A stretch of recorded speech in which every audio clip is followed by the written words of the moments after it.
Hola niños y niñas, ¿cómo están? Espero que súper bien. Esta es la clase de lenguaje y comunicación para sexto básico. Su profesora diferencial, Constanza Morales. Antes de comenzar, recuerden que deben estar muy atentos. Los útiles que utilizarán hoy serán el libro de lenguaje y comunicación, cuaderno y estuche. El objetivo de aprendizaje de hoy es el OA3, leer y familiarizarse con un amplio repertorio de literatura para aumentar su conocimiento del mundo, desarrollar su imaginación, reconocer su valor social y cultural, por ejemplo, poemas, cuentos folclóricos, de autor, fábulas, leyendas, mitos, novelas, historietas, entre otros. El objetivo de la clase de hoy es utilizar estrategias de comprensión de lectura en un texto narrativo. Antes de comenzar, visualicemos algunas estrategias de comprensión lectora. Por ejemplo, antes de leer un libro, o un cuento, o un texto, ya sea literario o no literario, podemos hacer predicciones de la lectura. ¿Qué vamos a leer? Podemos investigar también, distinguir el género textual. ¿Será un poema? ¿Será un cuento? ¿Será un texto informativo o un texto instructivo? Durante la lectura, o sea, mientras nosotros estamos leyendo, podemos responder a preguntas tales como ¿qué?, ¿cómo?, ¿durante?, ¿cuándo?, ¿dónde o por qué? Generar lluvia de ideas. Extraer la parte principal de cada párrafo y del texto en forma global. Identifica la causa y el efecto de lo que está sucediendo. Podemos reconocer a los personajes y sus características. Realizar conexiones entre las diferentes partes de la lectura, visualizar e imaginar lo que estamos leyendo. Cuando terminamos nuestra lectura, podemos utilizar el después. Ya en estas estrategias podemos inferenciar lo que leímos, o sea, descubrimos una parte de la lectura que no aparece literalmente en ella. Podemos hacer diferencias, cuadros comparativos, mapas conceptuales, podemos resumir o sintetizar y podemos realizar una autoevaluación de lo que entendimos del texto. Esas son algunas estrategias de comprensión lectora que podemos utilizar cuando estamos leyendo.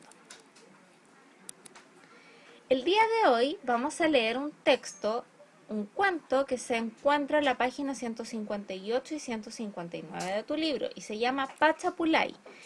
Y el autor es Hugo Silva, escritor y periodista chileno.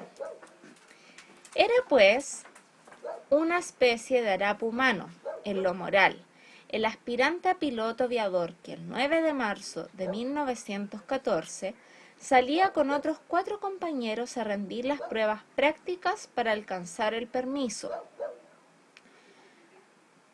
Mi destrucción interior era probablemente mucho mayor que lo que mis hermanos y mis amigos podían sospechar.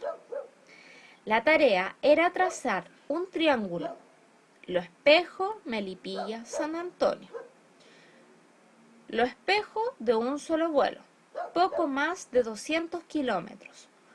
Un juego de niños para cualquier aviador.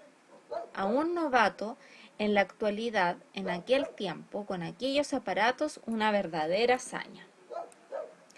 Yo volé en mi Sánchez Besa, especie de carreta alada en que el piloto sentía la sensación de ir solo e inerme en medio del vacío, pues la cabina estaba en la parte delantera, muy sobresaliente, y todo lo demás, motor, hélice, tren de aterrizaje, quedaba atrás invisible.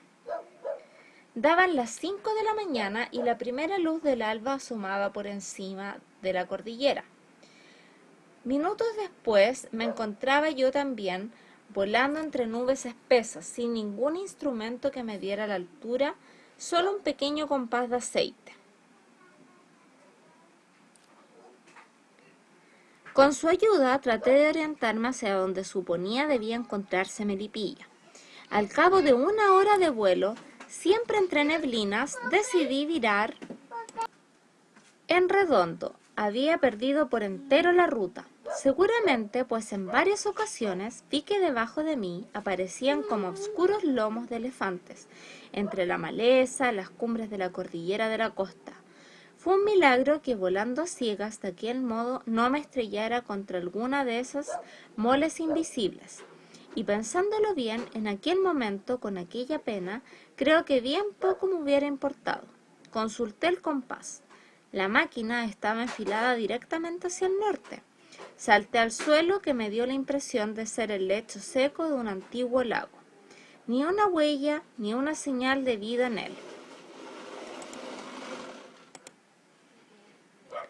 Cuando volvieron a abrirse mis ojos, encontraron otra luz que la del sol deslumbrante del valle. Una vez, una luz que más aparecía una sombra. Mi primera sensación física que me recorría la cara.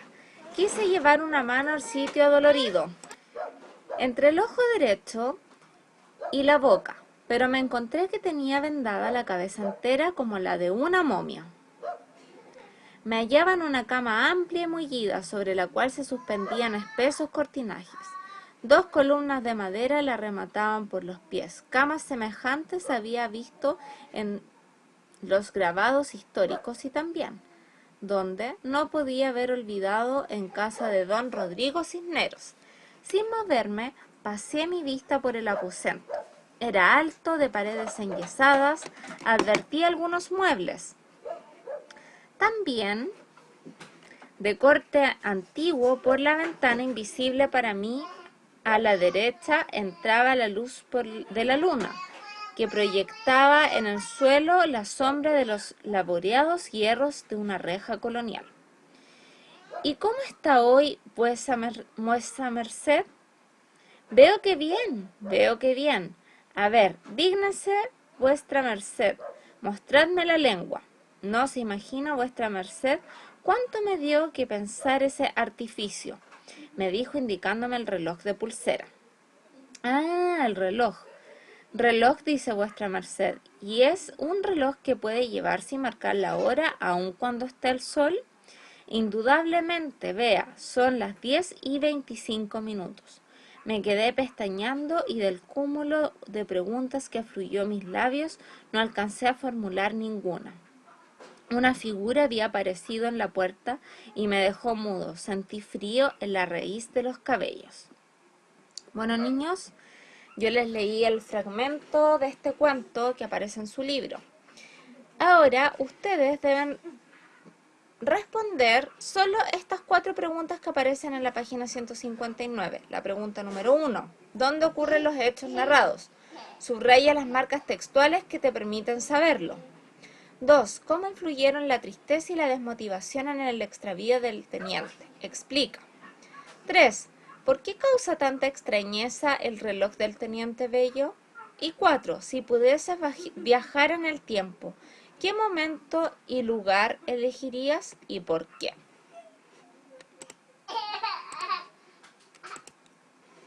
Bueno, una vez que ustedes hayan leído con calma el cuento, van a responder a las siguientes preguntas. ¿Cómo se encontraba el piloto antes de volar?